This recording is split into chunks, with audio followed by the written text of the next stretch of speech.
스냅드래곤 865 이후로 퀄컴은 플래그십 스마트폰에 탑재되는 하이엔드 AP의 단가를 크게 올리고 있고, 이 단가는 스냅드래곤을 사용하는 제조사에게 큰 부담이 되었으며 올해 출시된 스마트폰의 출고가 상승의 주요 원인이 되었습니다. 삼성은 퀄컴의 높은 가격에 불만을 가지고 있는 중화권 제조사를 타겟으로 엑시노스를 팔 계획을 가지고 있으며 그에 대한 이야기가 나왔습니다. 삼성의 카이 박사의 언급에 의하면 삼성은 엑시노스 980의 후속작으로 A78과 말리 G78을 기반으로 하는 엑시노스 1080을 출시할 계획이며, 엑시노스 1080은 비보의 X60에 먼저 탑재될 것이라 언급했습니다.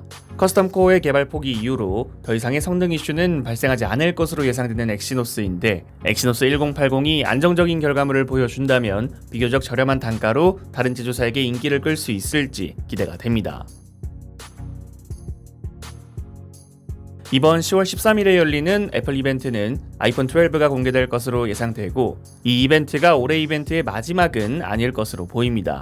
WWDC 2020에서 애플은 야심차게 맥 제품들에도 암 명령어 기반 프로세서 탑재를 선언했고, 올해 애플 실리콘이 탑재된 맥북이 출시될 것으로 예상되고 있습니다. 그리고 그 애플 실리콘 맥북의 이벤트에 대한 보도가 등장했습니다. 블룸버그 통신의 보도에 따르면 애플은 11월 중에 개최될 이벤트를 통해 애플 실리콘을 탑재한 최초의 맥이 발표될 것이라 밝혔습니다. 보도 내용에 따르면 11월 이벤트에서 발표될 맥에 대한 루머는 12인치일지 13인치일지 의견이 갈리고 있고, 이번 주에 개최되는 이벤트에선 애플 실리콘에 대한 소식을 전하지 않을 것으로 보인다 언급했습니다.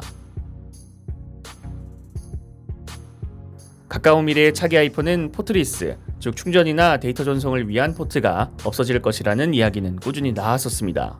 자사 제품들끼리 포트 규격이 다른 것도 스트레스인데 이제는 아예 없어진다고 하니 이게 과연 아이폰 사용자들을 위한 편의성 측면에서의 업그레이드인가, 아니면 독자 액세스를 통한 마진을 이끌어내기 위함인가 의심이 들 수밖에 없는데, 이번 아이폰 12 시리즈에서 충전 포트를 없애기 위한 과정으로 예상되는 것이 포착되었습니다. 애플 소식과 관련하여 높은 공신력을 보이던 웨이보의 캉은 아이폰 12 시리즈에 관련된 정보를 언급하면서 새로운 충전기인 맥세이프에 대해서 언급했습니다. 맥세이프는 자석을 이용한 전원 커넥터로 충전 포트가 고장나는 걸 방지할 수 있어서 꽤 호평을 받았었는데, 최근 출시되는 맥북에는 다시 빠지게 되었죠. 캉은 이번 아이폰 12 시리즈와 함께 맥세이프가 포함된 공식 아이폰 12 케이스와 맥세이프 충전기, 맥세이프 듀오 충전기 두 가지를 출시할 것이라 언급했습니다. 최근 이야기가 나왔던 것은 애플워치의 충전기처럼 아이폰 12에도 자석으로 충전 위치를 정확하게 유도하는 방식의 마그네틱 차저가 나온다는 거였는데, 캉이 언급한 맥세이프 충전기가 이러한 방식의 무선 충전기를 의미하는 것이 아닐까 예상됩니다. 이 무선 충전기의 출력은 15W가 될 것이라 캉은 언급했습니다.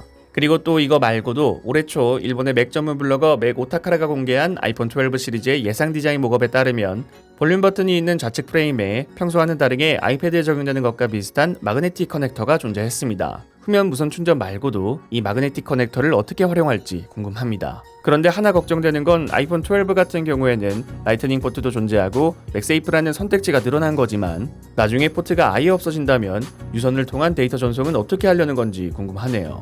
에어드롭과 같은 울트라 와이드 밴드나 클라우드로 모든 걸 대체할 수는 없을 것 같단 말이죠. 과연 어떻게 포트리스를 풀어낼지 궁금하네요. 여러분들이 생각하시는 엑시노스 1080과 애플 실리콘, 맥세이프에 대해서 댓글 남겨주시면 감사드리겠습니다. 시청해주셔서 감사합니다. 지금까지 알비였습니다.